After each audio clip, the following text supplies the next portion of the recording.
Isaiah Jackson had delivered thousands of packages, but this Tuesday morning was different. Walking into a Bellwood Hills mansion for a high-pay delivery, he froze in the sunlit conservatory. On an easel stood an elegant portrait of a young black woman wearing a gold necklace he'd seen his mother hide his entire life. The woman in the painting was unmistakably her, decades younger, but undeniably his mother. Isaiah's voice shook as he turned to the elderly white billionaire. "Sir, why is my mom's photo in your house?" The room went silent, the old man's face drained of color, and Isaiah realized he'd just asked a question that would unravel a secret buried for 20 years. What he didn't know was that some truths start wars even the powerful can't control. Just before we get back to it, I'd love to know where you're watching from today, and if you're enjoying these stories, make sure you're subscribed. The alarm clock screamed at 5 in the morning, dragging Isaiah out of a sleep that never felt long enough. He slapped the button with one tired hand and sat up in the darkness of his tiny bedroom. Through the paper-thin walls, he could hear his mother coughing in the next room. Each rasp made his chest tighten. Isaiah rubbed his face and stood, moving quietly through their small apartment. The place wasn't much, just 2 bedrooms in a building where the heat barely worked and the neighbors kept odd hours, but it was theirs. He peeked into his mother's room and found Renee sitting up against her pillows, reading by lamplight even at this ungodly hour. "You should be sleeping, Mama," Isaiah said softly from the doorway. Renee looked up and smiled, though he could see the exhaustion behind it. She was only 47 but looked older lately, worn down by long shifts as a hospital cleaner and whatever illness the doctors still couldn't quite name. "Says the boy who works 2 jobs and takes night classes," she replied. "Don't worry about me. I'll rest after you leave." Isaiah wanted to argue, but knew it would go nowhere. His mother had always been like this, proud and private, never asking for help even when she desperately needed it. He'd grown up watching her work herself to the bone, always with that quiet dignity she carried like armor.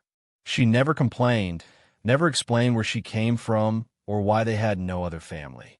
It was just the 2 of them against the world, and that had always been enough. Until recently, when a medical bill started piling up and enough stopped being enough. Isaiah kissed her forehead and headed out into the pre-dawn cold. His beat-up Honda Civic coughed to life on the 3rd try, and he drove through empty streets toward the distribution center. He'd been working for quick ship delivery for almost 2 years now, taking every shift he could get while trying to keep his college dreams alive. Business management classes twice a week at the community college, $15 textbooks bought used from seniors, essays written between deliveries and parking lots. It was exhausting, but he'd promised himself he'd build something better than this hand-to-mouth existence. The distribution center buzzed with activity even at this early hour. Drivers loaded vans, scanners beeped, and supervisors shouted instructions over the noise. Isaiah clocked in and grabbed his scanner, ready for another day of the same routine. "Jackson," his supervisor Marcus called him over, holding a tablet.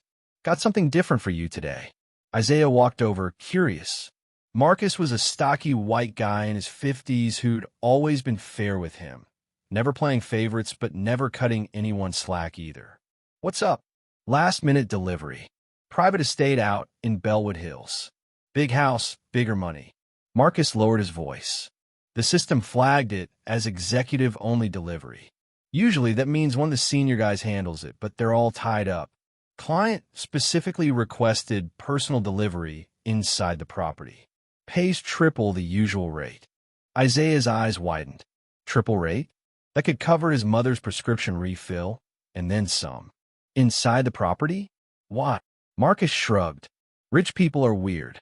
Maybe they don't trust us leaving packages at the gate. Maybe they like feeling important. Who knows? You interested or not? Package needs to be there by 9. Every instinct told Isaiah this was strange. In 2 years of deliveries, he'd never been asked to enter someone's home. Porches, lobbies, reception desks, sure. But inside? Still, triple pay was triple pay, and his mother needed her medicine. "I'll take it." Marcus handed him the tablet to sign off. "Keep it professional. Don't touch anything, don't ask questions, just deliver and leave. These Bellwood Hills types don't like their time wasted." Isaiah loaded the medium-sized package into his van and pulled up the address on his phone. Bellwood Hills. He'd driven through there once by accident and felt like he'd crossed into another country. Mansions set back from tree-lined streets, iron gates, security cameras everywhere. The kind of neighborhood where his beat-up van would probably trigger suspicious phone calls. The drive took 40 minutes through gradually nicer streets. The houses grew larger, the lawns more manicured, the cars more expensive. By the time Isaiah turned onto Willowbrook Lane, he felt completely out of place. His van rattled past houses that looked like museums, all old money and older trees. The address led him to a gate that looked like it belonged to a castle. Stone pillars rose on either side, connected by wrought iron twisted into elaborate patterns. A camera perched on one pillar swiveled to track his approach. Isaiah rolled down his window and pressed the call button on the intercom. "Quick ship delivery for Whitmore residents," he said, trying to sound more confident than he felt. The intercom crackled. "Please wait." A minute later, it crackled again. "Drive through to the main house. Someone will meet you." The gates swung open silently, and Isaiah drove down a driveway that curved through perfectly maintained gardens. The house came into view gradually, and he had to remind himself to keep breathing. It wasn't just big. It was historical, the kind of place you'd see in movies about old American wealth.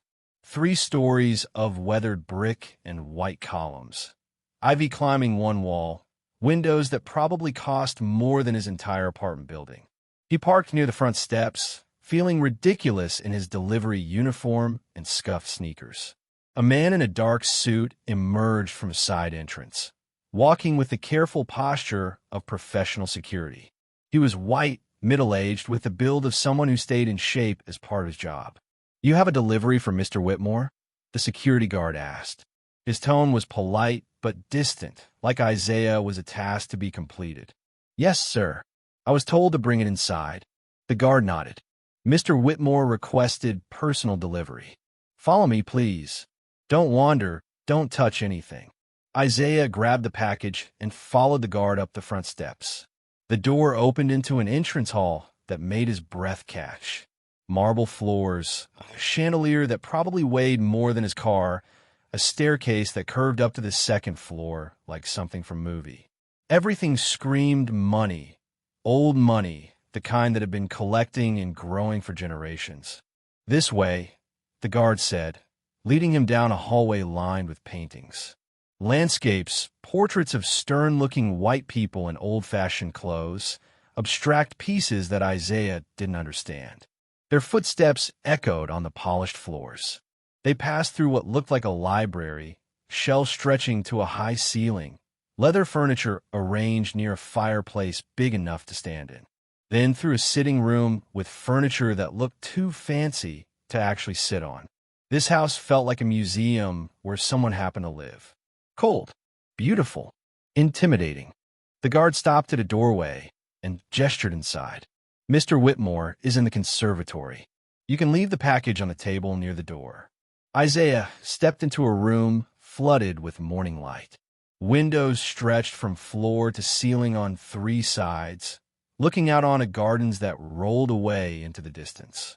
Plants in expensive pots lined the walls. The furniture here was lighter, less formal, like someone actually used this space. And then Isaiah saw him. The man stood near the far windows, hands clasped behind his back, staring out at the grounds. He was old, probably in his 70s, with white hair and a posture that suggested he'd spent his whole life being obeyed. Even from behind, he radiated authority. This was Arthur Whitmore, though Isaiah didn't know the name yet. Just another rich white man in a house full of ghosts. Isaiah moved quietly toward the table the guard had indicated, not wanting to disturb whatever thoughts occupied the billionaire's mind. He set the package down carefully and was about to turn and leave when something caught his eye. An easel stood in a pool of sunlight near the center of the room. On it rested a large portrait, the kind you'd see in art galleries. The painting showed a black woman, maybe in her late 20s, sitting in a garden. She wore an elegant navy dress, and her hair was pulled back in a way that showed off high cheekbones and thoughtful eyes. A gold necklace rested at her throat, catching light in the painting just like it must have caught light when she posed for it. Isaiah froze. The delivery bag slipped from his fingers and hit the floor with a dull thud.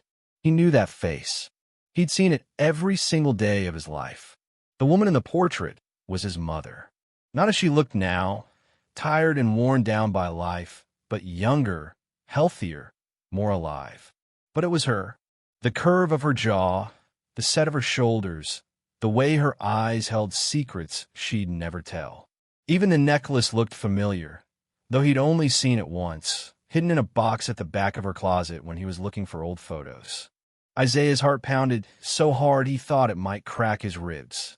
His vision tunneled. Nothing existed except that portrait and the impossible fact of its existence. What was his mother doing on an easel in a billionaire's mansion? How did this man have her picture? Why had she never mentioned knowing anyone like this? Sir, the word came out strangled, barely above a whisper. Arthur Whitmore turned from the window.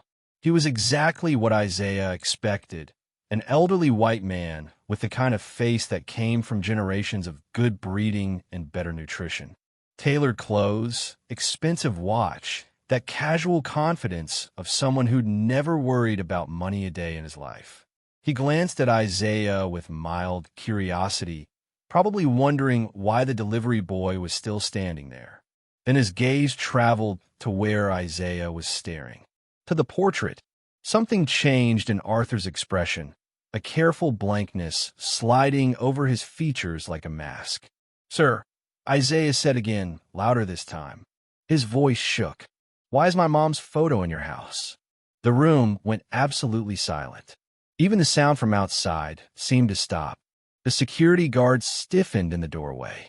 Arthur Whitmore stood frozen, one hand still raised slightly from whatever gesture he'd been making. For a long moment, nobody moved. Then Arthur's eyes shifted from the portrait to Isaiah's face. Really looked at him for the first time. Isaiah watched something flicker in those old eyes. Recognition? Fear? Something deeper and more complicated than either? Your mother, Arthur repeated quietly. Not a question. Not quite a statement either. Yes. Isaiah pointed at the portrait with a shaking hand. That's her. That's Renee. Renee Jackson. Why do you have her picture? Arthur's face had gone pale. He looked at the portrait like it was a wound that had never quite healed, then back at Isaiah with an expression Isaiah couldn't read. The silence stretched between them, heavy with implications neither of them had words for yet. The security guard took a step forward. Sir, should I escort him out? Arthur raised one hand sharply, stopping the guard mid-step. It was the first real emotion Isaiah had seen from him, a crack in that billionaire composure. No, stay where you are. But, sir, I said stay. Arthur's voice carried weight that came from decades of being obeyed without question. The guard froze. Arthur turned back to Isaiah, and for the first time, there was something raw in his expression, something almost human beneath all that money and power. What? Arthur said slowly, carefully, is your mother's name? Renee Jackson, Isaiah repeated. His whole body trembled. Renee Marie Jackson. She's 47. She works at County General Hospital. She raised me by herself my whole life. And that's her picture right there. So you tell me how you have it and what it means. Arthur's hands shook. He clasped them together, but Isaiah saw it. Saw the way all color drained from the old man's face. Saw the way he had to steady himself against the window frame. Whatever Isaiah had stumbled into, it was bigger than a simple portrait. Bigger than a coincidence. This was something that had been buried deliberately, and Isaiah had just kicked the grave open. Leave us, Arthur said to the security guard. Everyone, clear this room. Now. Sir, I don't think. Now. The word cracked like a whip. The guard hesitated, clearly torn between protocol and direct orders, then backed out of the room. Isaiah heard him speaking quietly into a radio, probably alerting other staff. But within moments, the sounds faded, and it was just Isaiah and Arthur Whitmore, staring at each other across a sunlit room that suddenly felt like a minefield. Arthur moved slowly to a chair and sat down heavily. He looked old suddenly, not just elderly but ancient, like those few words had aged him years and seconds. Renee Marie, he repeated softly.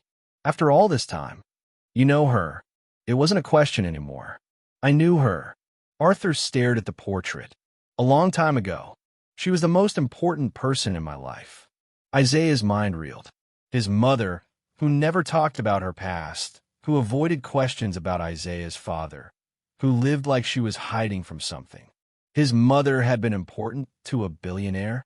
Nothing about that made sense with the woman who'd raised him in tiny apartments, who'd worked cleaning jobs and never complained, who'd never had anything valuable except that one hidden necklace. How? Isaiah demanded. How did you know her? Why does she never talk about you? Why do you have her portrait like she's someone you're mourning?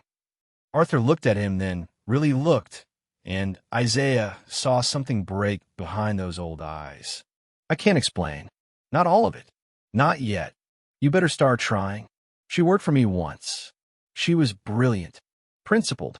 She saw things clearly when everyone around me was blinded by money and power.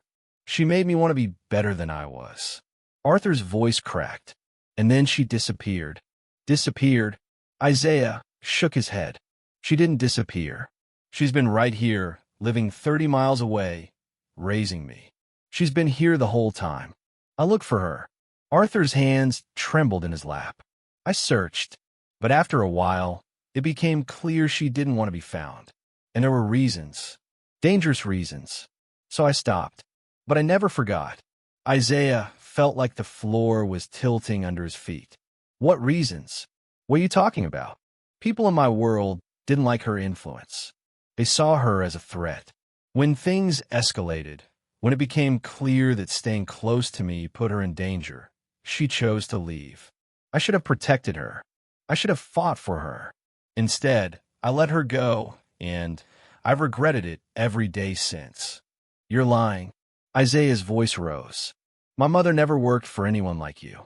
She's a hospital cleaner. She's always been a hospital cleaner. She doesn't know billionaires. She doesn't know this world. Arthur stood slowly and walked to the portrait.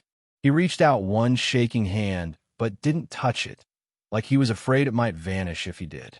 This necklace, he said quietly, tapping the painted gold at Renee's throat. I had it made for her. Custom designed. One of a kind. Does she still have it? Isaiah's mouth went dry. He thought of the box in his mother's closet, the one she thought he didn't know about. The one with a few old photos, some papers he'd never looked at closely, and yes, a gold necklace that she never wore, but never threw away either. How do you know about that? Isaiah whispered. Because I gave it to her the night I asked her to stay. Arthur's voice broke, and she said she couldn't. She said staying would destroy us both. She was right, but I was too proud to admit it then. Isaiah backed up a step, then another. This couldn't be real. His mother's whole life, everything she'd told him and not told him, was built on some relationship with this man, some past she'd never mentioned. I need to leave. Wait.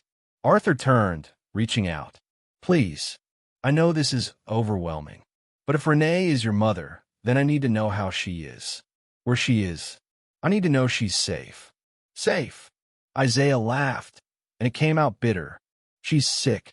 She works herself to death trying to keep us afloat. She's not safe. She's barely surviving. And you're here in your mansion with her portrait like she's some memory you can just keep on display. Arthur flinched like he'd been slapped. I didn't know. I swear to you, I didn't know. If I'd known she was struggling. You would have what? Sent money? Fixed everything? You're 30 years too late for that. Isaiah grabbed his delivery bag from the floor. His hand shook so badly he could barely hold it. I'm leaving. I'm going home, and I'm going to ask my mother what the hell is going on, and you better hope she tells me something different than what I'm thinking right now. Isaiah, wait. What do you know my name? Isaiah froze. He never introduced himself. Arthur's face crumbled. It's on your uniform. Your name tag. Isaiah looked down. Right. Of course. But something about the way Arthur said it felt wrong, like he was covering for something else. Like maybe he'd known Isaiah's name before today. Stay away from us, Isaiah said, backing toward the door. Whatever you and my mother had, it's over. It's been over. She clearly wanted it that way. Please. Arthur's voice was raw. Just tell her I'm sorry. Tell her I should have done better. Tell her. But Isaiah was already walking away, past security guards who watched him with new interest, through hallways that felt like they were closing in, out into the bright morning air that did nothing to clear his head. He climbed into his van and sat there, gripping the steering wheel, trying to remember how to breathe. His phone buzzed. A text from his mother. How's your morning going, baby? Isaiah stared at the message. How is his morning going? He'd just discovered his mother had some secret past with a billionaire. He'd seen her portrait in a mansion like she was royalty or property or both. He'd watched an old white man crumble at the mention of her name. He didn't text back.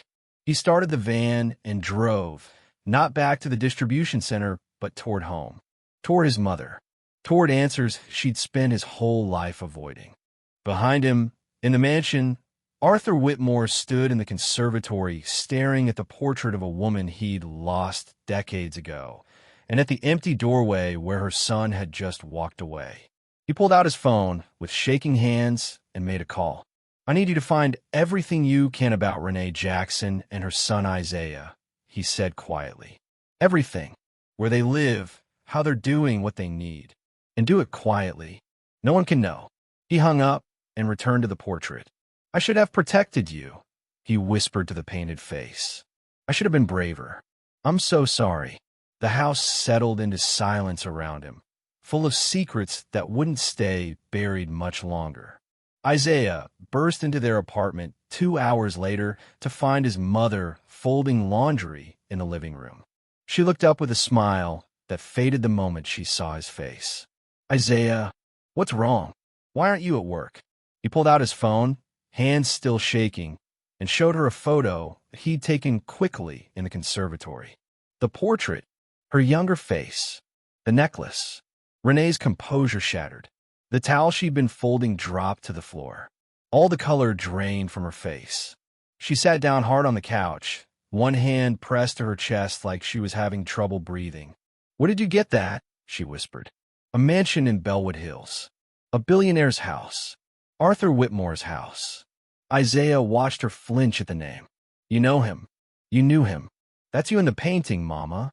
So you better start explaining because I just delivered a package and found out my whole life might be a lie. Renee stared at the photo, tears spilling down her cheeks. For a long moment, she didn't speak. When she finally did, her voice was so quiet Isaiah had to lean in to hear it. I prayed you'd never find out about him. Why? Who is he? How do you know him? It doesn't matter anymore. It matters to me. Isaiah's voice cracked. I just watched a stranger cry over your picture. I saw him shake when I said your name. What happened between you two? Renee looked up at him, and Isaiah saw something in her eyes he'd never seen before. Fear. Real, deep fear. That man destroys lives, Isaiah. Even when he means well. Even when he thinks he's helping. Everything he touches turns complicated and dangerous. So you didn't know him well. I knew him. She wiped her eyes with the back of her hand. A long time ago, before you were born, we were close. Too close. And when I realized what staying in his world would cost, I left. I had to. Because of me? Renee's silence was answer enough. Isaiah sat down next to her, his mind spinning. Mama, what aren't you telling me? Everything that matters. She took his hand, squeezing it tight. And I need you to promise me something. Promise me you'll never go back to that house. Promise me you'll forget what you saw today. That man is part of a past I buried for good reasons. He knows my name. He has your portrait.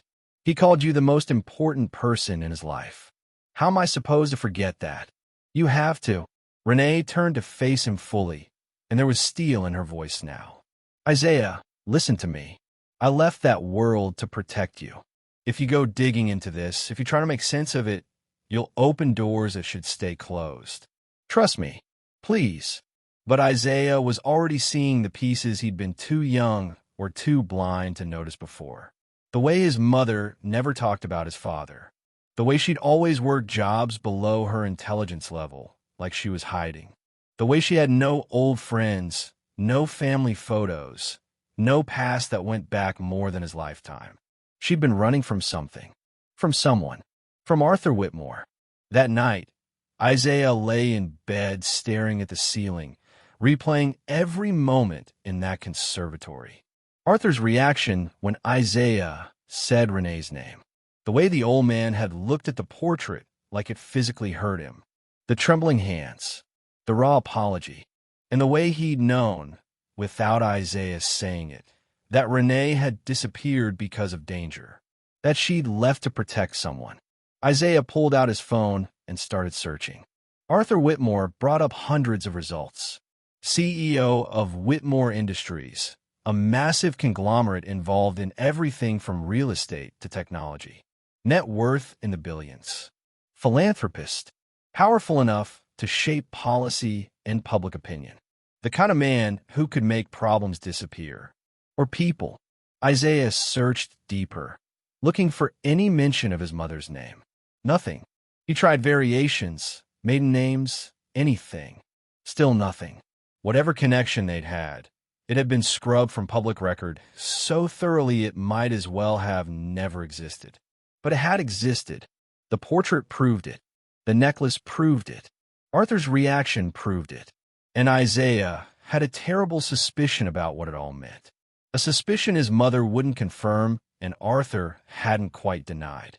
A suspicion that explained why Renee had run, why she'd hidden, why she'd raised Isaiah alone in poverty when one phone call to Arthur Whitmore could have solved every problem they'd ever had. His phone buzzed. Unknown number. Isaiah almost didn't answer, but something made him pick up. Isaiah Jackson, a professional male voice, crisp and neutral. Who is this? My name is Thomas Brennan. I'm Mr. Whitmore's attorney. He's asked me to reach out to you discreetly. Isaiah sat up in bed. How did you get this number? Mr. Whitmore has resources. Please don't be alarmed. He simply wants to make sure you and your mother are well. He's prepared to offer financial assistance. No strings attached. We don't want his money. I understand this is difficult. But Mr. Whitmore is genuinely concerned. If your mother needs medical care, if there are bills that need paying, he wants to help. Why? Isaiah demanded. Why does he care? A pause on the other end. I think you know why. Say it. I want you to say it. That's between you, your mother, and Mr. Whitmore. I'm simply here to facilitate support if you'll accept it. Isaiah's grip on the phone tightened. Tell Mr. Whitmore to stay away from us. Tell him we don't need anything from him. Tell him he's 30 years too late to care. He hung up and immediately regretted it. Not because he wanted the money, but because he'd just confirmed that Arthur was right to keep searching. That Isaiah and Renee were worth finding. In his own bedroom across town, Arthur Whitmore sat in darkness, the lawyer's update echoing in his mind.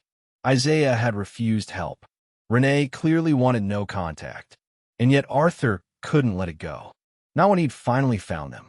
Not when he'd seen Isaiah's face and recognized features he knew too well. He pulled up the private investigation report he'd commissioned that afternoon. Photos of Isaiah at work, of Renee leaving their apartment building, information about her job, her medical situation, their financial struggles. Everything Arthur had missed while respecting Renee's choice to disappear. And there, in a sealed envelope attached to the report, were the results he'd requested. DNA analysis from a sample Isaiah had touched in a conservatory, a coffee cup or door handle, compared against Arthur's own genetic profile. Arthur's hands shook as he opened it, but he already knew what it would say. He'd known the moment he looked at Isaiah's face. seeing Renee's features mixed with his own, seeing the truth that had been hidden for 19 years. The document confirmed it with clinical precision. Probability of paternity, 99.98%. Arthur set the paper down and buried his face in his hands. He'd lost Renee because he'd been too weak to protect her from his own world. And now he'd lost 19 years with a son he'd never known existed. Years of birthdays and first days of school, and all the moments that made a father necessary. Years when Renee struggled alone while he lived in luxury, never knowing he had a child growing up in poverty. "I should have protected you," he whispered again to the darkness. But it wasn't just Renee he'd failed this time. It was Isaiah too. And now that Isaiah knew enough to ask questions, now that the secret was cracking open, there would be consequences. Arthur's other children would find out eventually. His business rivals, the vultures who circled any sign of weakness in powerful families.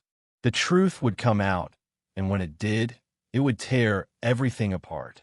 Arthur made another call, this one to his head of security. "I need protection for Renee Jackson and her son. Discreet, but constant. They're not to know about it, but I want them safe. Starting tonight." Because he'd failed them once by letting them go. He wouldn't fail them again by leaving them vulnerable to what was coming. In their small apartment, Renee couldn't sleep. She sat in her room holding the necklace Arthur had given her so long ago. The one she'd kept hidden but never sold no matter how desperate things got. The one that proved, more than any words, that what they'd shared had been real. She'd known this day might come eventually, known that Isaiah would ask questions as he got older. But she'd hoped for more time to figure out how to explain, time to prepare him for the truth that would change everything. Arthur Whitmore was Isaiah's father, and Isaiah deserved to know, but knowing would put him in danger, would make him a target for people who wouldn't want Arthur's legacy complicated by an illegitimate son, would pull him into a world that had almost destroyed Renee before she'd escaped. She'd run to protect him. She'd stayed hidden to keep him safe. And now, because of one delivery to the wrong house, everything she'd sacrificed might be for nothing. Renee closed her hand around the necklace and made a decision. She would tell Isaiah the truth. Not all of it, not yet, but enough that he'd understand why she'd kept him away from Arthur's world. Enough that he'd know the danger was real. And then she'd ask him to walk away, to let the past stay buried, to choose a simple, safe life over the complications that came with the Whitmore name. She just prayed he'd listen, because if he didn't, if he pushed too hard for answers, then everything she'd sacrificed would unravel, and she didn't know if any of them would survive what came next. After the confrontation with Arthur and the emotional conversation with his mother, Isaiah couldn't shake the feeling that he was living in someone else's story. The next morning, he called in sick to work, something he'd never done before, and sat at their small kitchen table with a laptop borrowed from a friend at school. If his mother wouldn't tell him everything, he'd find it himself. Renee had left early for her shift at the hospital, moving slowly like the weight of their conversation still pressed on her shoulders. Before she'd gone, she'd kissed his forehead and whispered, "Please be careful, baby. Some truths hurt more than lies." Isaiah started with what he knew. Arthur Whitmore, billionaire, CEO of Whitmore Industries. The search results painted a picture of American success, a self-made empire built on real estate development and tech investments. Except Arthur wasn't self-made at all. The deeper Isaiah dug, the more he found references to inherited wealth, old family money that went back generations.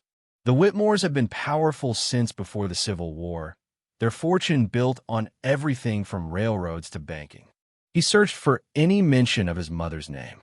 Renee Jackson brought up nothing connected to Whitmore Industries. He tried variations, different spellings, maiden names his mother had mentioned once or twice in passing. Still nothing. It was like she'd been erased from history, scrubbed so completely that no trace remained. But people didn't just disappear from the internet. Not completely. Someone had worked hard to bury whatever connection existed between Renee and Arthur. Isaiah switched tactics and started searching old news articles from 20 to 25 years ago, around when his mother would have been in her 20s. He filtered for Whitmore Industries, looking for anything unusual. Scandals, lawsuits, business disputes. There were plenty, the kind of corporate drama that came with that much money and power, but nothing jumped out until he found a brief mention in a business journal for 1999. Whitmore Industries announces restructuring of executive advisory board. Several key positions eliminated following internal review. It was vague, the kind of corporate speak that meant nothing and everything. But the date caught Isaiah's attention. 1999. He would have been born in 2006, which meant this happened 7 years before his birth. He kept searching around that time period and found more. References to corporate culture changes and strategic realignment. All careful language that suggested something bigger had happened behind closed doors. Then he found a photo.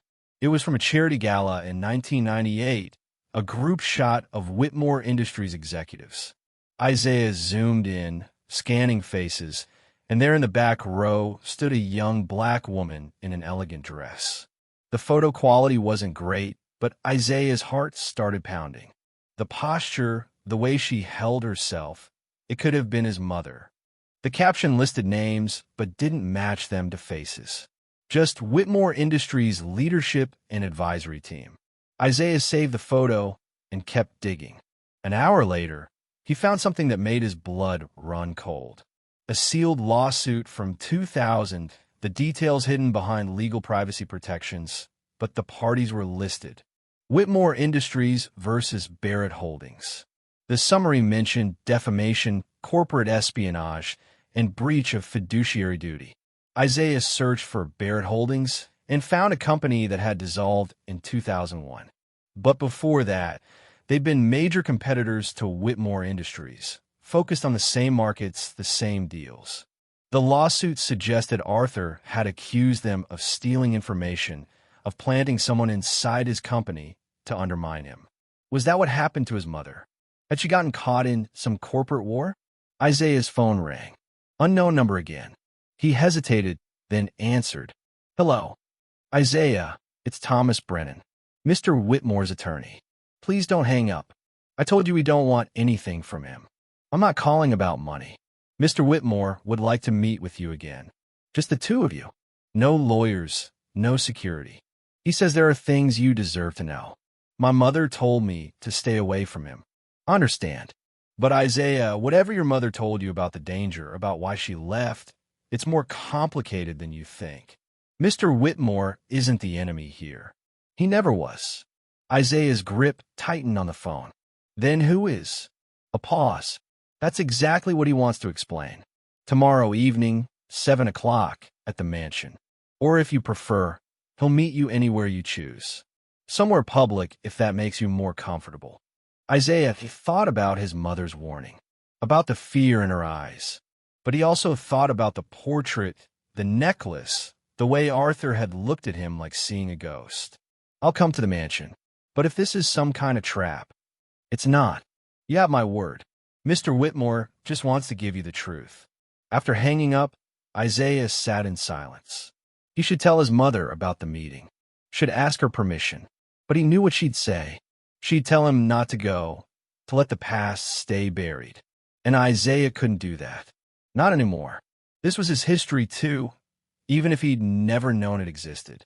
That evening, when Renee came home exhausted from her shift, Isaiah didn't mention the call. Instead, he helped her make dinner and watched her move around their tiny kitchen, seeing her differently now.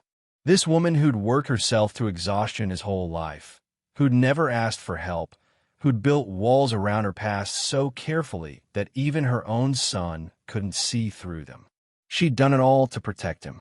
But from what? The next evening, Isaiah drove back to Bellwood Hills. The gates opened for him this time without him having to announce himself. They'd been expecting him. He parked in the same spot as before and walked up the front steps, his heart hammering against his ribs. Thomas Brennan met him at the door, A white man in his 50s with silver hair and the kind of calm confidence that came from handling other people's problems for a living. Isaiah, thank you for coming. Mr. Whitmore is in his study. I'll show you the way. Are you staying? Isaiah asked as they walked through the mansion. No, Mr. Whitmore was very clear. This conversation is private, but I'll be available if needed. Thomas stopped at a heavy wooden door and knocked once before opening it. Sir, Isaiah is here. The study was different from the conservatory. Darker, more intimate, with floor-to-ceiling bookshelves and a massive desk that probably cost more than Isaiah's car. Arthur sat in a leather chair near a fireplace, a drink in his hand. He looked older than he had 3 days ago, like the weight of whatever he was about to say had aged him overnight. Isaiah. Arthur stood slowly. Thank you for coming. Please sit. Isaiah sat in the chair across from him, keeping his back straight and his expression neutral. Your lawyer said you wanted to explain things. Edo. But first, I need you to understand something. Everything I'm about to tell you, your mother kept from you because she thought it would keep you safe. She made choices I didn't agree with, but they came from love.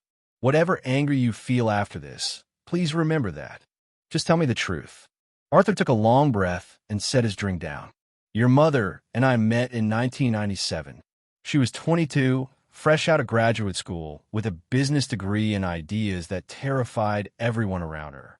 She applied for an analyst position at Whitmore Industries, and I hired her despite my board objections. Why did they object? Because she was young, black, and a woman in a world dominated by old white men. Because she had the audacity to suggest that companies like mine were built on exploitation and needed fundamental restructuring. Because she scared them. Arthur smiled slightly. She scared me too, but in a different way. She made me question everything I'd accepted my whole life. Isaiah listened, trying to reconcile this description with a quiet woman who'd raised him. Within a year, she'd moved from analyst to advisor. She had access to everything, every deal, every decision. And she used that access to push me toward better practices.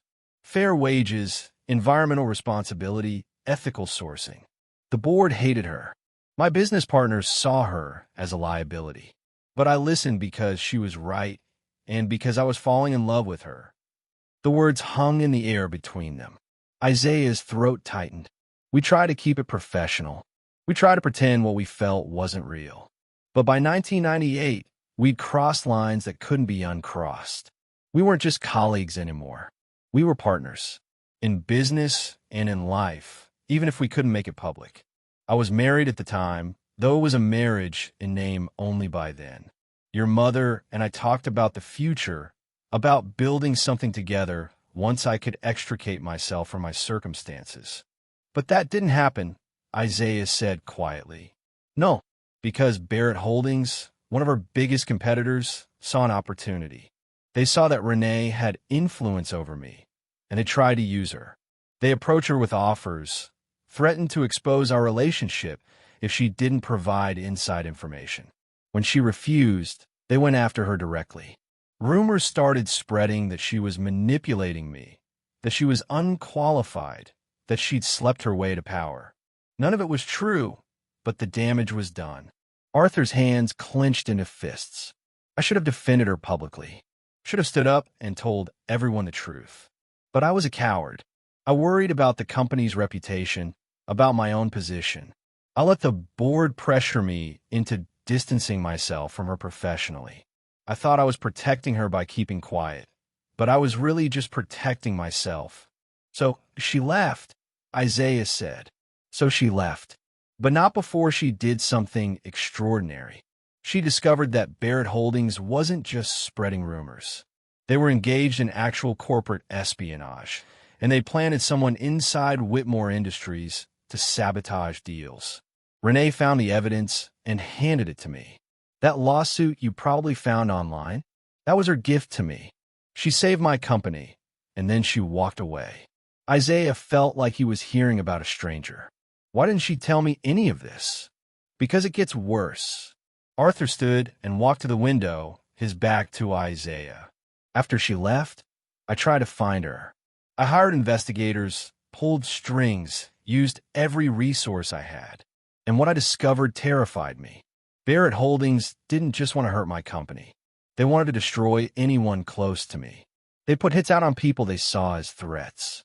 When I realized Renee was in danger because of me, because of what she'd done, I made a choice. He turned back to Isaiah. I stopped looking. I let her disappear. I used my connections to bury any trace of her existence in my life, scrubbed records, paid off anyone who knew about our relationship. I made her invisible, thinking that would keep her safe. And it worked. Barrett Holdings eventually collapsed under the weight of their own corruption. The threats faded, but by then, Renee was gone, and I had no way to find her without undoing all the protections I'd put in place. Until I showed up at your door, Isaiah said. Until you showed up at my door. Arthur's eyes glistened, and I saw your face, and I knew immediately. Knew that Renee hadn't just disappeared. She'd been carrying a secret that changed everything. The room felt too small suddenly. Isaiah stood, pacing to the fireplace and back. You're saying she got pregnant and never told you. I'm saying she left before either of us knew. And when she realized, she made the choice to raise you alone rather than bring you into a world that had nearly killed her. That's not fair. Isaiah's voice cracked. She struggled. We struggled. We lived in apartments where the heat didn't work, where I could hear rats in the walls. She worked jobs that destroyed her body. And you were here, in this mansion, with resources that could have changed everything. How? Is that protecting us? It's not. Arthur's voice broke. It's not fair, and it's not right, and I've carried that guilt every day since I stopped looking for her. But Isaiah, I didn't know about you. If I had known, I would have found a way. I would have risked everything to make sure you and your mother were safe and cared for. You expect me to believe that? You already proved you'd choose your company over her. The accusation landed like a physical blow. Arthur flinched but didn't argue. You're right. I made that choice once, and it was the worst mistake of my life. I lost the woman I loved because I was too weak to fight for her. I won't make that mistake again. Isaiah wanted to scream, to rage, to break something. Instead, he just stood there, shaking. Say it. Say what we're both thinking. Arthur met his eyes. You're my son, Isaiah. Biologically, legally, in every way that matters except the paperwork. I had the DNA test run. I know it's true, and I'm so sorry I wasn't there. I'm sorry you grew up without a father, without resources, without knowing you came from something more than struggle. I can't change the past, but I can try to fix the present. I don't want your money, Isaiah said. I'm not offering money. I'm offering truth, recognition, a chance to know where you came from. And yes, if you'll let me, I'd like to help. Your mother's medical bills, your college tuition, a life where you don't have to work yourself to death before you're even 20. That's not charity. That's me trying to be the father I should have been from the beginning. Isaiah sank back into the chair, his legs suddenly weak. Does she know? Does my mother know you know about me? Not yet. I wanted to talk to you first. This is your life, Isaiah. Your choice.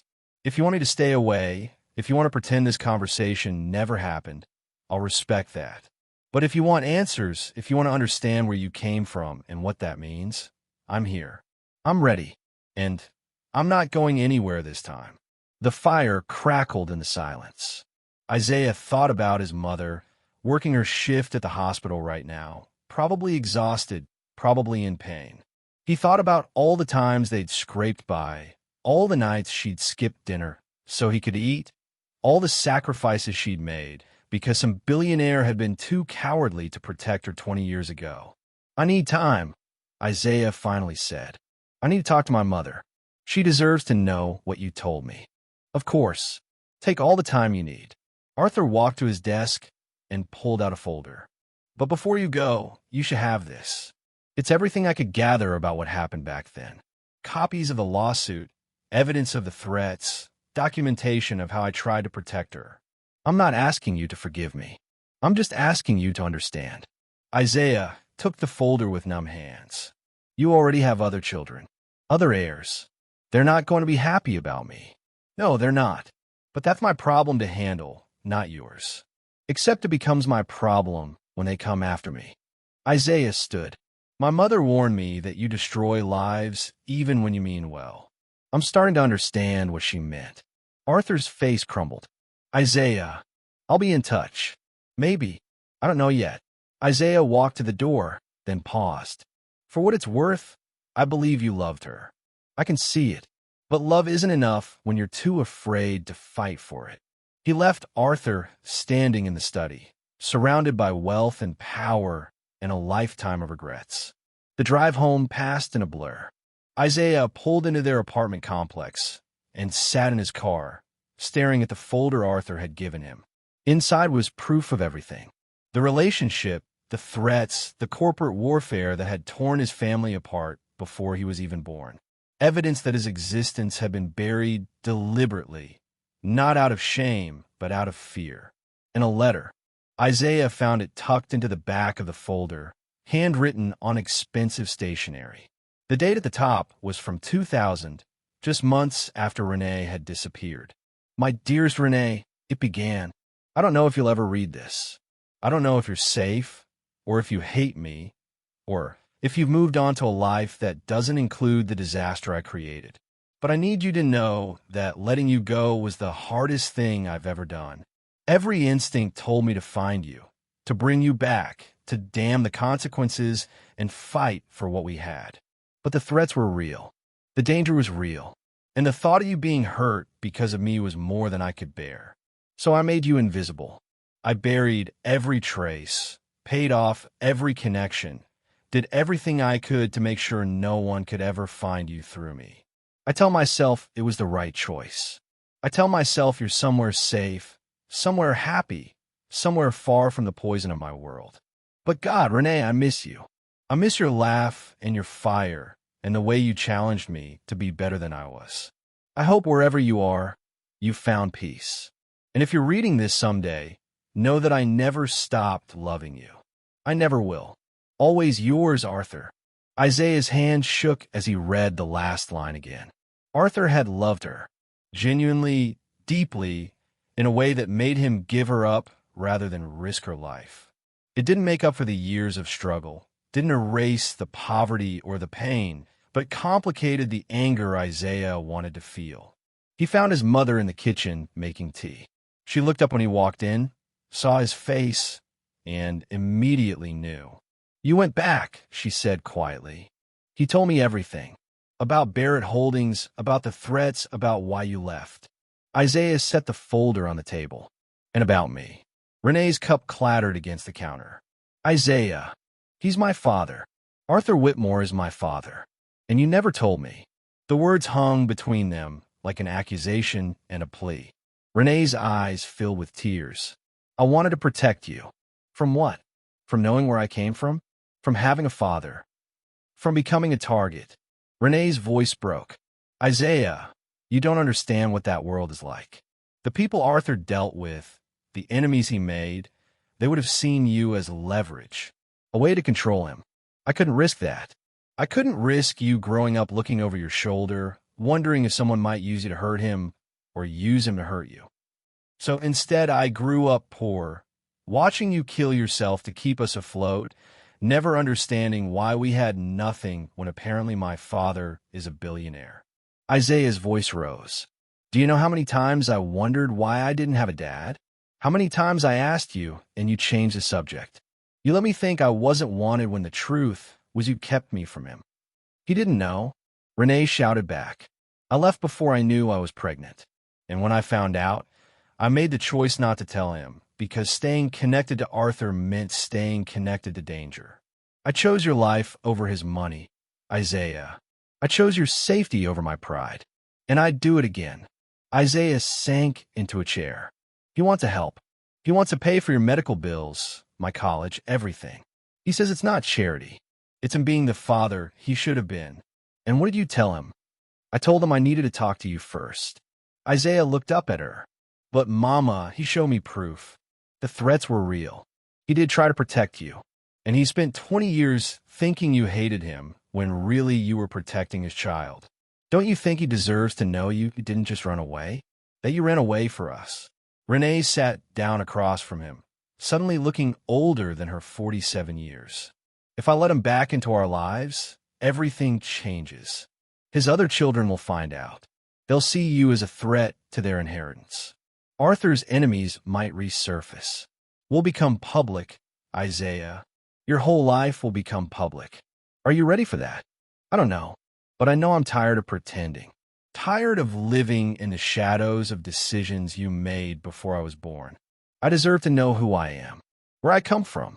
And yeah, maybe that comes with complications, but at least it's the truth. Renee reached across the table and took his hand. You're right. You do deserve the truth. And if you want a relationship with Arthur, I won't stop you. But please be careful. Power changes people. And Arthur has more power than almost anyone in this city. He still loves you, Isaiah said softly. I saw it. He kept your portrait all these years.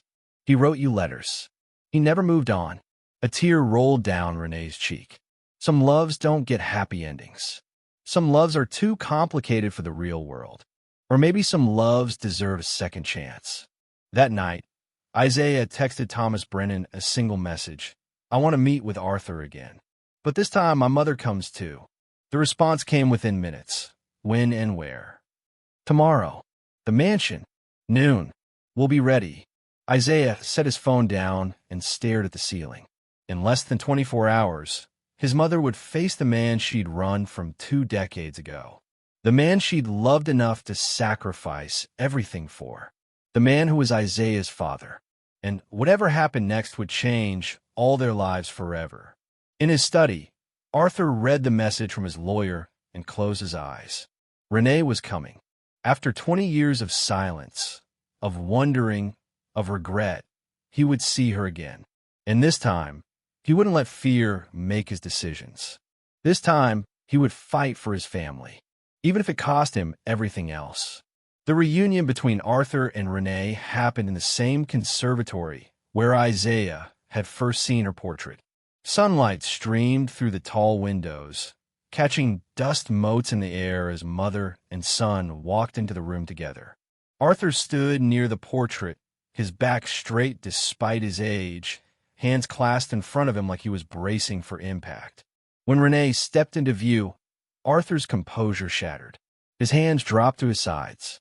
His mouth opened, but no words came out. He just stared at her, drinking in the sight of someone he'd thought lost forever. Renee stopped a few feet away, her own eyes glistening. She was older now, worn by years of hard work and worry. But Arthur looked at her like she was still the brilliant 20-something who'd challenged his entire worldview. Hello, Arthur, she said quietly. Renee. His voice broke on her name. I never thought I'd see you again. I didn't think you'd want to. Arthur took a shaky step forward, then stopped himself.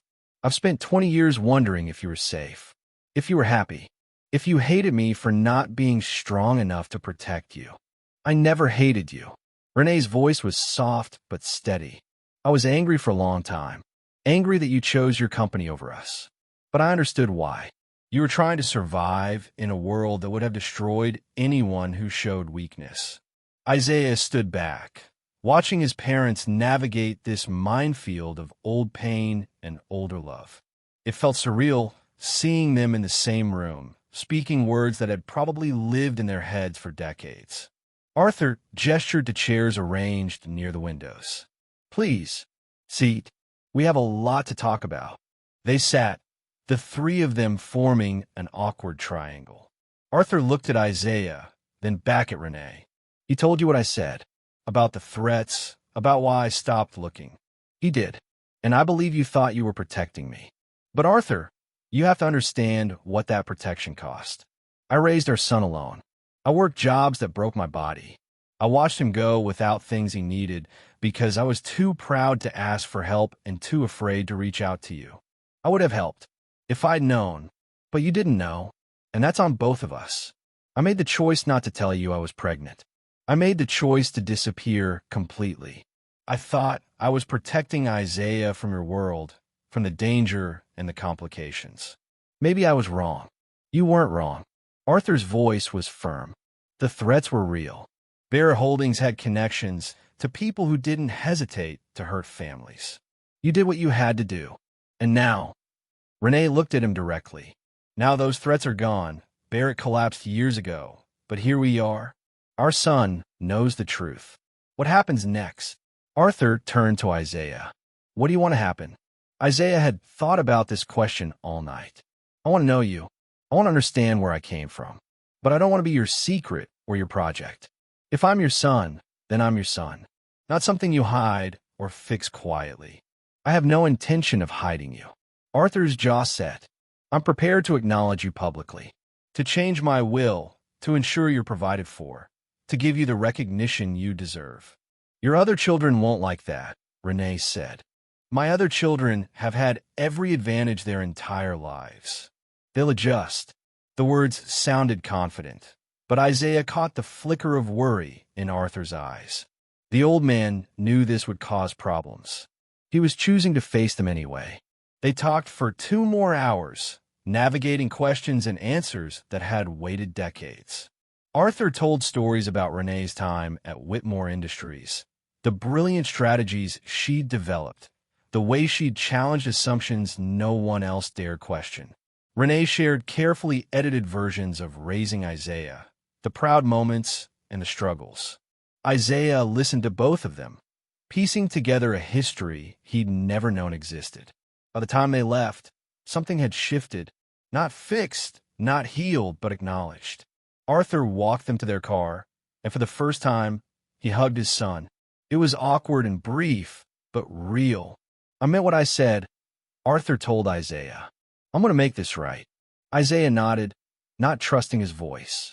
As they drove away, he watched the mansion shrink in the rearview mirror and wondered what making it right would actually cost. The answer came faster than any of them expected. 3 days later, Isaiah's supervisor at QuickShip called him into the office.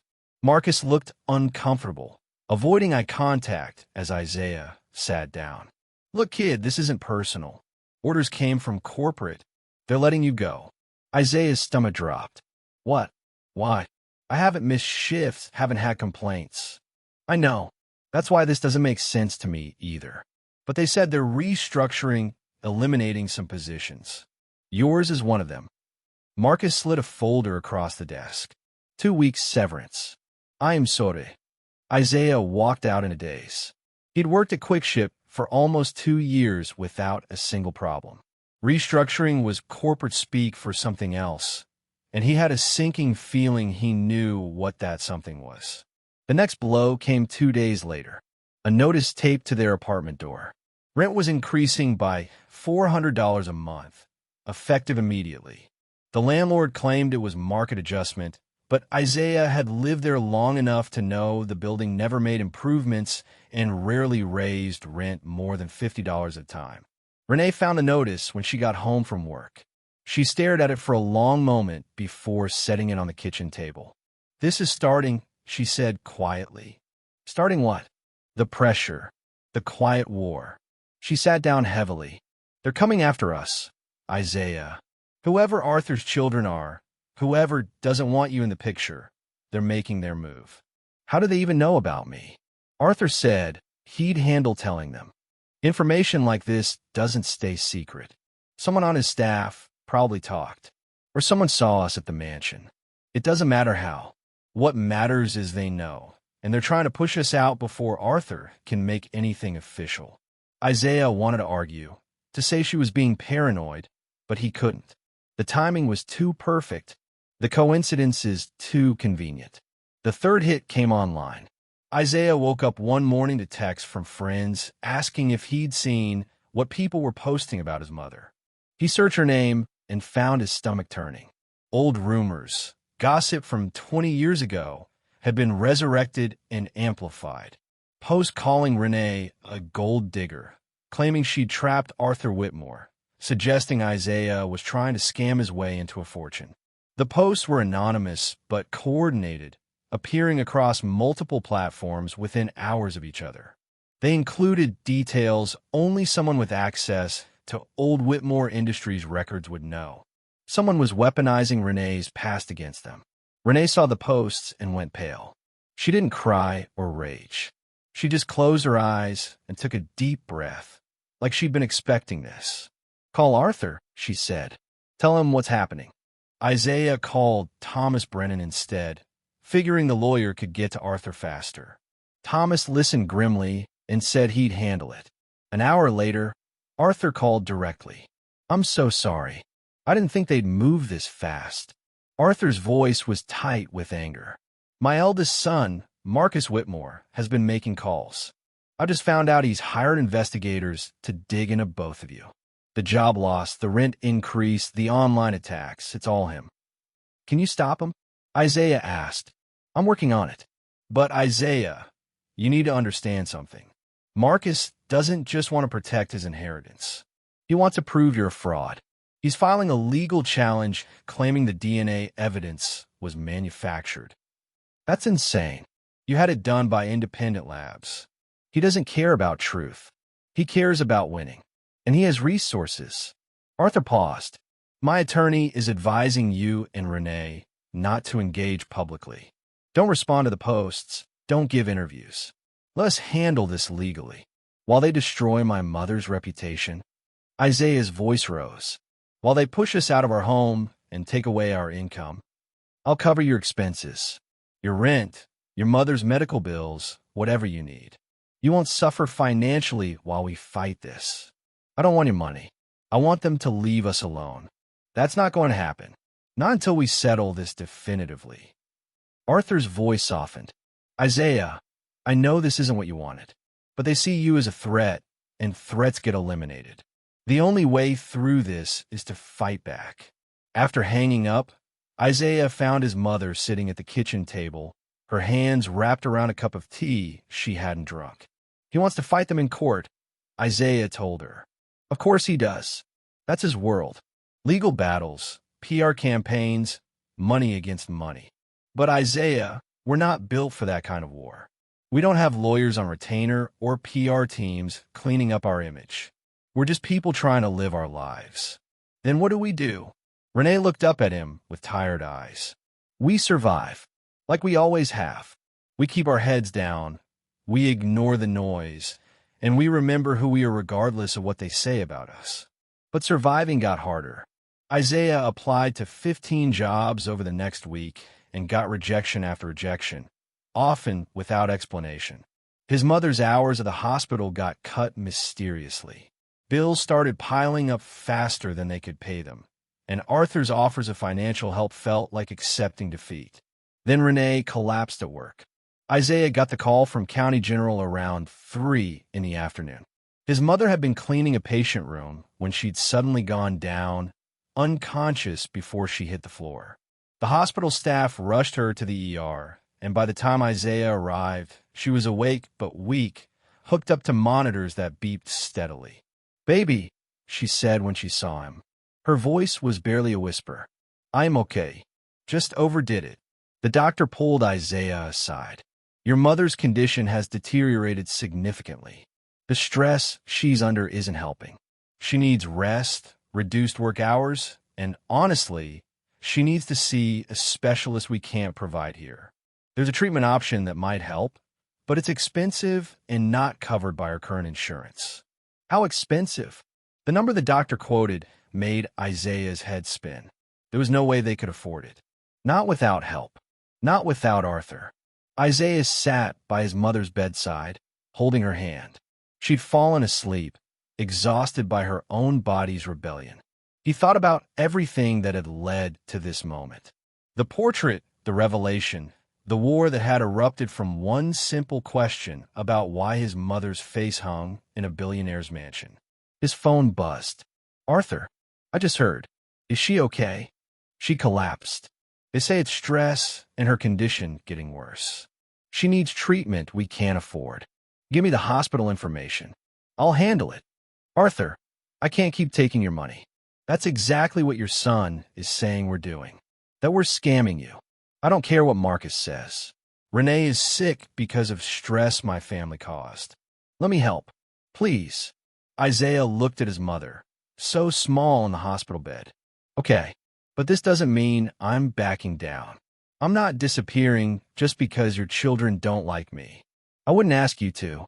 In fact, I'm about to do something that's going to make things much worse before they get better. What? I'm issuing a public statement, confirming you're my son, explaining what happened 20 years ago, making it clear that anyone who targets you or Renee answers to me directly. Isaiah's breath caught. That's going to start a war. The war already started.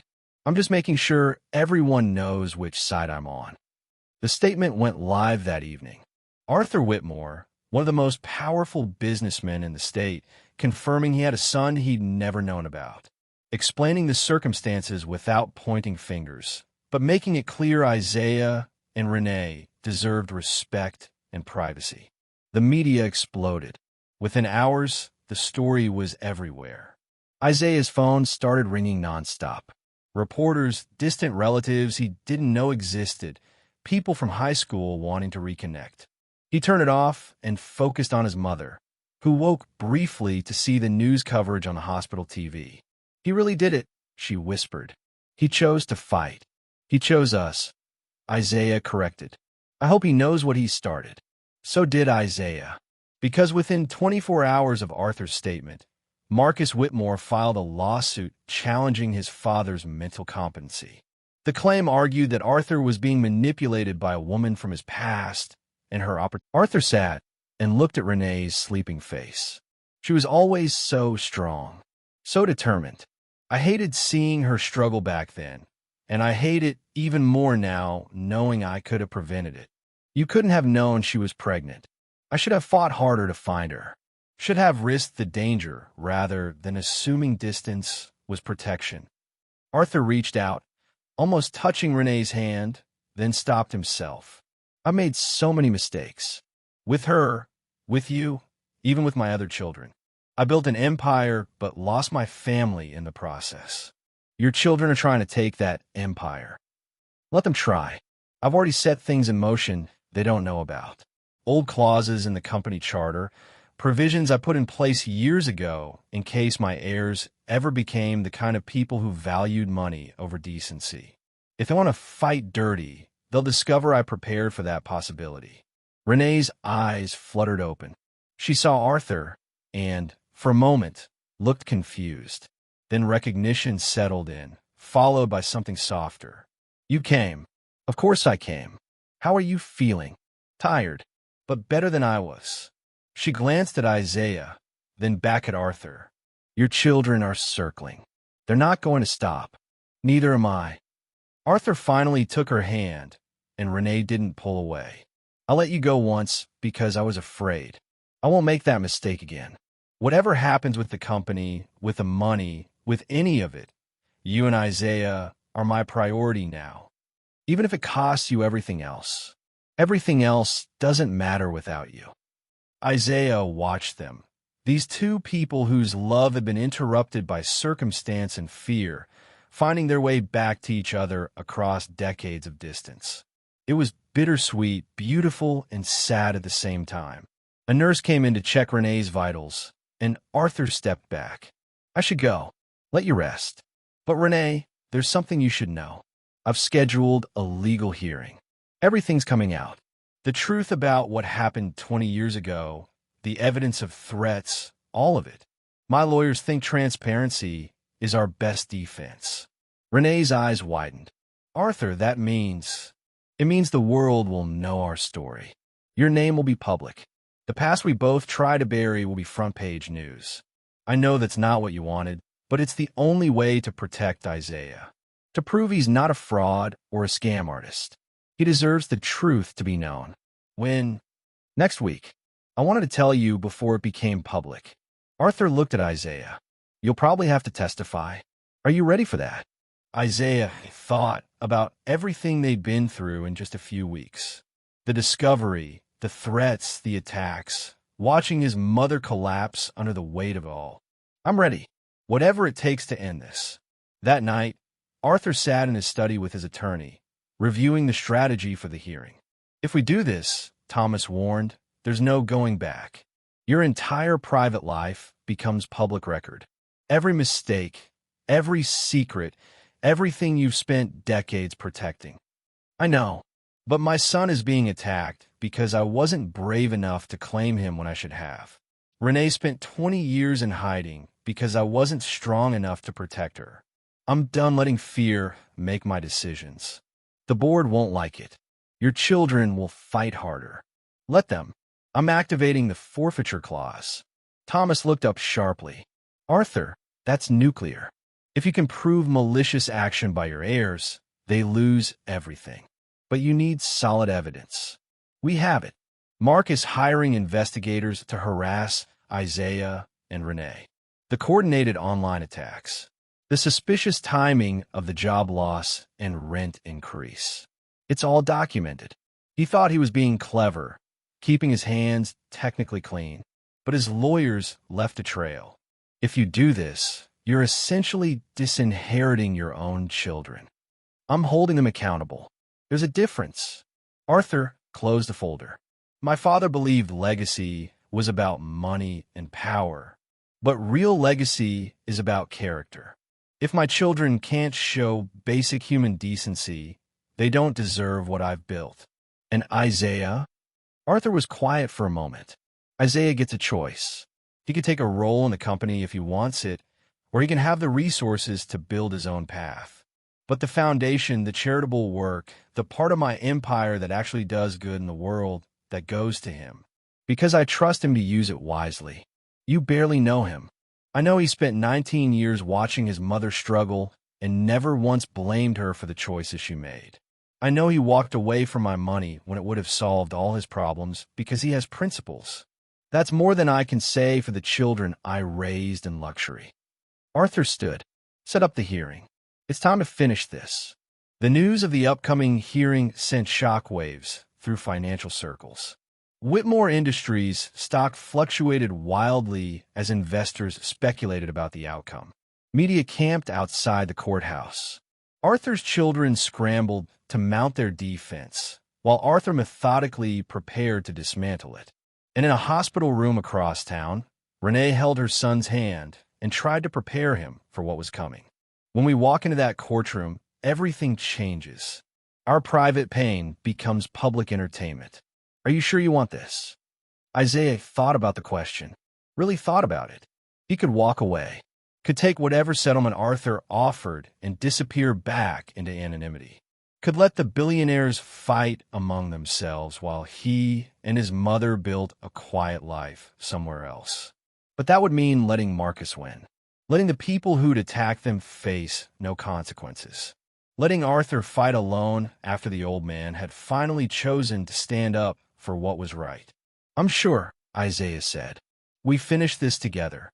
Renee nodded, tears in her eyes. Then we finish it, and whatever happens next, we face it as a family. All three of us. The hearing was scheduled for the following week. 7 days for the lawyers to prepare, for the media to build anticipation, for Arthur's children to mount their final assault. 7 days until the truth came out and the Whitmore family's secrets became public record. 7 days until Isaiah's life changed forever, one way or another. The courthouse was a circus. News vans lined the street, reporters jockeyed for position on the steps, and photographers pushed against barriers trying to get clear shots of anyone entering the building. Isaiah had never seen anything like it. He walked beside his mother, both of them dressed in their best clothes, which still felt inadequate compared to the expensive suits surrounding them. Arthur arrived separately with his legal team, a wall of lawyers and assistants creating a buffer between him and the media. He looked older than Isaiah had ever seen him, the weight of what was about to happen visible in every line of his face. Their eyes met across the courthouse lobby, and Arthur nodded once. A promise.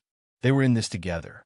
Marcus Whitmore sat on the opposite side of the courtroom with his siblings, two brothers who looked like younger versions of Arthur, and a sister whose expression radiated contempt. They dressed for battle too, designer everything, projecting wealth and legitimacy. When Marcus saw Isaiah, his lip curled. To him, Isaiah wasn't a brother. He was an obstacle to be removed.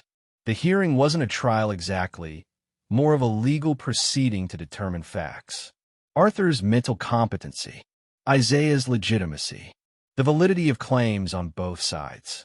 But it felt like a trial, with judges presiding and lawyers ready to tear into anyone who took the stand. Isaiah was called first. He walked to the witness stand on shaking legs, placed his hand on the Bible, and swore to tell the truth. The whole truth. Nothing but the truth. He looked out at the packed courtroom and saw his mother in the front row, her hands clasped tight in her lap. Arthur's attorney, Thomas Brennan, started with gentle questions. Basic facts. Isaiah's name, age, occupation, where he grew up, how he'd been raised. Tell us about your mother, Thomas said. What kind of woman is Renee Jackson? Isaiah took a breath. She's the strongest person I know. She worked multiple jobs my whole life to make sure I had what I needed.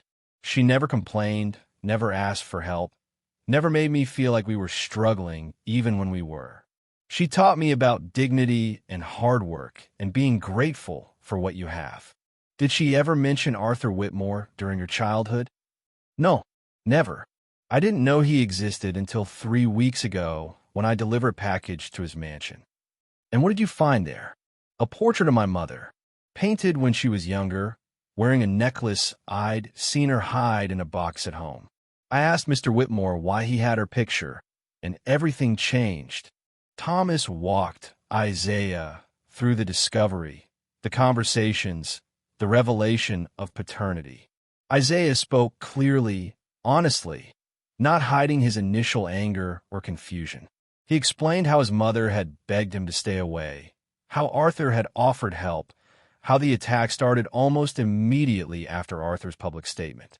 My job was terminated without explanation. Our rent jumped $400 overnight. Someone posted lies about my mother online, calling her names, saying we were scammers. All of it happened within days of Arthur acknowledging me as his son. Do you know who was behind these attacks? I didn't at first, but the timing made it obvious. Someone didn't want me in the picture. Marcus's attorney stood for cross-examination. He was a sharp-faced white man with expensive glasses and a voice like ice. Mr. Jackson, isn't it convenient that you appeared in Arthur Whitmore's life just as your family faced financial difficulties? I didn't appear in his life. I delivered a package to his house. That's my job, a job that paid triple the normal rate, directly to a mansion you'd never been to before. Quite a coincidence. I didn't know whose house it was.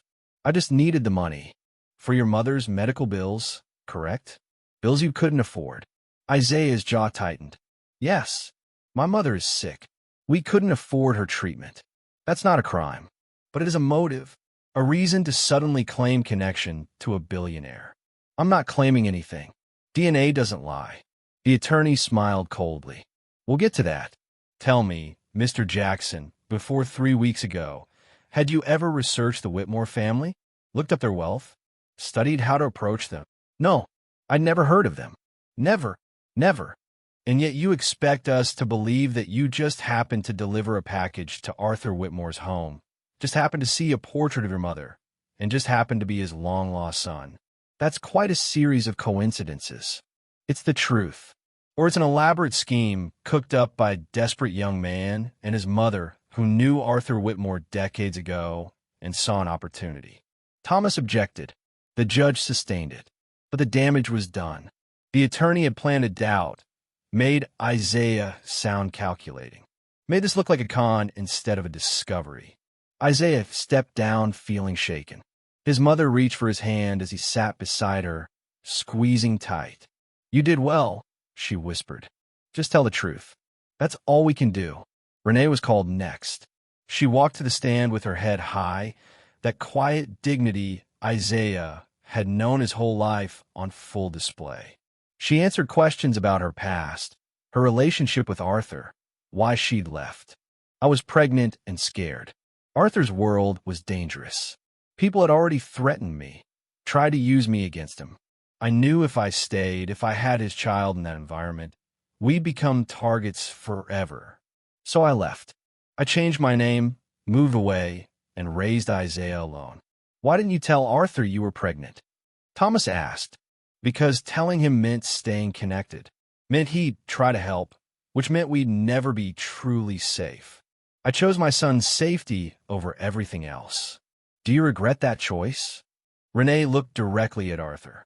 I regret that Isaiah grew up without a father. I regret that Arthur missed 19 years with his son. But I don't regret keeping him safe. I'd make the same choice again if I had to. Marcus's attorney went after her hard, questioned her employment history, her finances, implied she'd been planning this reunion for years, suggested the old relationship with Arthur was a fabrication, that she'd been a minor employee who'd built up the connection in her mind. You claim Arthur Whitmore is Isaiah's father, but you've lived 30 miles away for 2 decades. Why not reach out before? Why wait until you were facing medical bills you couldn't pay? I didn't reach out. Isaiah found Arthur by accident. So you say, but you kept a necklace Arthur allegedly gave you. You told Isaiah stories that made him curious. You set the stage for this discovery. I kept a necklace because it reminded me of a time when I was happy. I never told Isaiah about Arthur. I actively tried to keep them apart. Yet here we are. Renee's voice hardened. Yes, here we are. Because my son asked questions I couldn't avoid anymore. Because he deserved to know the truth. Not for money. Not for some scheme. For truth. The DNA evidence came next. Independent lab results, presented by experts who explained the testing process. Probability of paternity exceeded 99.9%. The science was irrefutable. Isaiah was Arthur's biological son. Marcus's attorney tried to challenge the sample collection, suggested contamination, hinted at falsification. But the labs were respected institutions with no connection to the Whitmore family. The evidence held. Then came the revelation that shifted everything. Thomas presented documentation of Marcus's campaign against Isaiah and Renee. Private investigator receipts. Email chains coordinating the online attacks. Bank records showing payments to Isaiah's landlord to raise the rent. Phone logs proving Marcus had contacted QuickShip's corporate office to demand Isaiah's termination. Your Honor, Thomas said, Marcus Whitmore didn't just question his brother's legitimacy. He actively worked to destroy Isaiah and Renee Jackson. He orchestrated harassment, financial pressure, and character assassination, all while claiming to act in his father's best interests. Marcus shot to his feet. That's a lot. The judge banged his gavel. Sit down, Mr. Whitmore. This is ridiculous. I was protecting my family from obvious fraud. I said sit down. Arthur's attorney continued methodically presenting evidence. The coordination was undeniable. Marcus had weaponized his resources to eliminate a threat, crossing lines that went far beyond protecting family interests. Then came Arthur's recorded testimony. He'd taped it days earlier in case his health failed before the hearing. On screen, Arthur sat in his study, looking directly at the camera with clear, sharp eyes. No confusión, no manipulación, just a man stating facts. I'm a sound mind. I know exactly what I'm doing. Isaiah Jackson is my son. His mother, Renee, was the woman I loved most in my life. I failed them both through cowardice and fear. Now I have a chance to do right by them. And no one, not my other children, not my business rivals, not anyone, will stop me from making amends. Arthur's voice grew stronger. I built Whitmore Industries on principles I've often failed to uphold. Integrity, fairness, justice. If my heirs cannot demonstrate those values, they don't deserve what I built. I invoke the forfeiture clause in my company charter. Any heir who acts with malice toward family members forfeits their inheritance. The courtroom erupted. Marcus and his siblings were shouting. Reporters frantically typed. The judge hammered for order. Isaiah sat frozen, watching his father on screen take a stand that would change everything. When order was finally restored, the judge reviewed the evidence methodically. The DNA results, the documentation of harassment. Arthur's clear, competent testimony. After 2 hours of deliberation, he delivered his ruling. The court finds that Isaiah Jackson is the biological son of Arthur Whitmore. The DNA evidence is conclusive and properly obtained. Furthermore, the court finds that Marcus Whitmore and his legal team engage in harassment and intimidation tactics against Isaiah Jackson and Renee Jackson. These actions demonstrate malice and bad faith.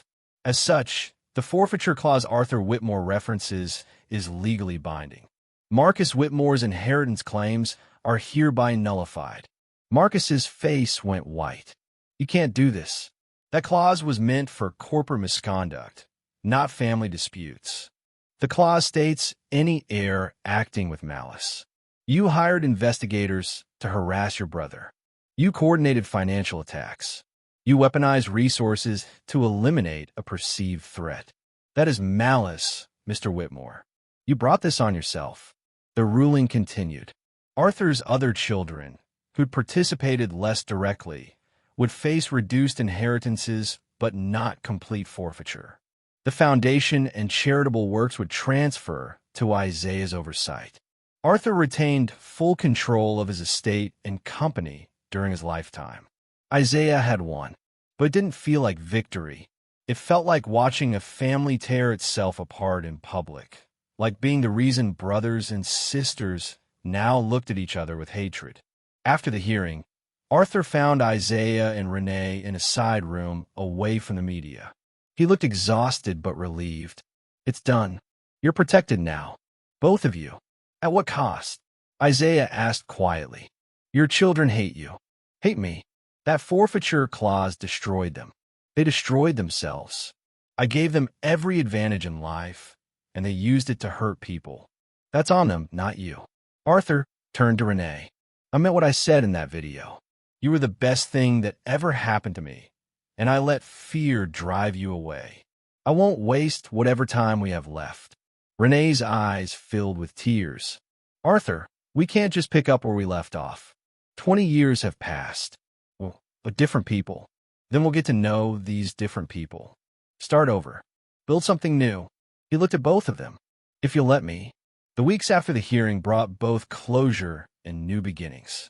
Arthur's health declined suddenly, the stress of the legal battle taking its toll. He had a minor stroke that landed him in the hospital, and for several days, the doctors weren't sure he'd recover.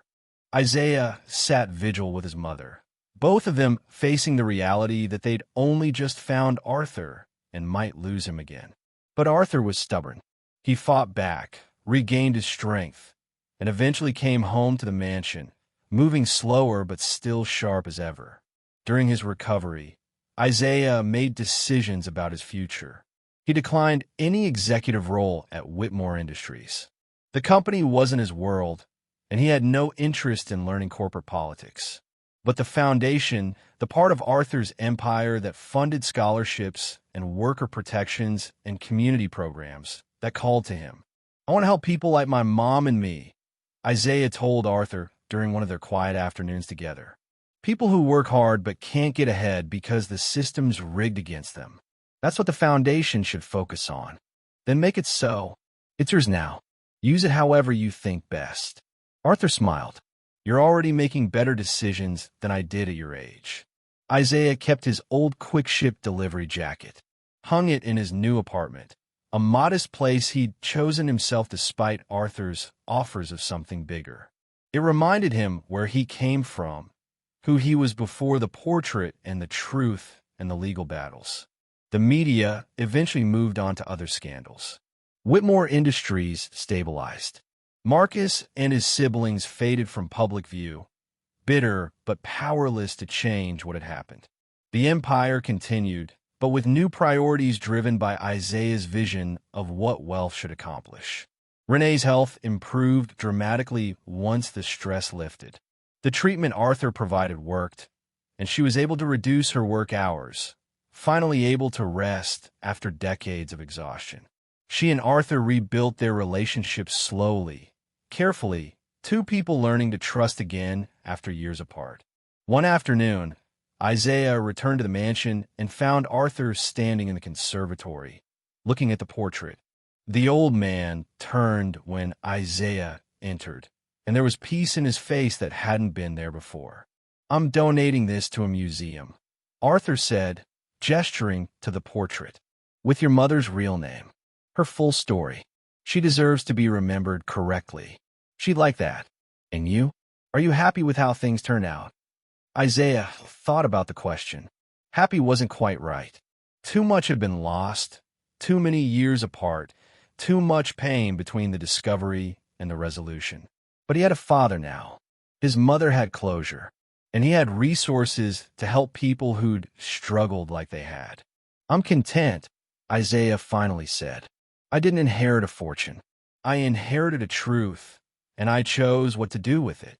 Arthur smiled. "That's wiser than anything I could teach you." They stood together in the sunlight, father and son, separated by decades of missed time, but connected now by choice. Outside, the city continued its rhythm. People worked, struggled, dreamed.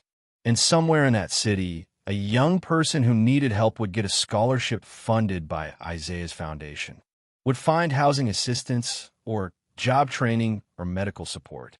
The portrait would go to a museum where Renee's story would be told honestly.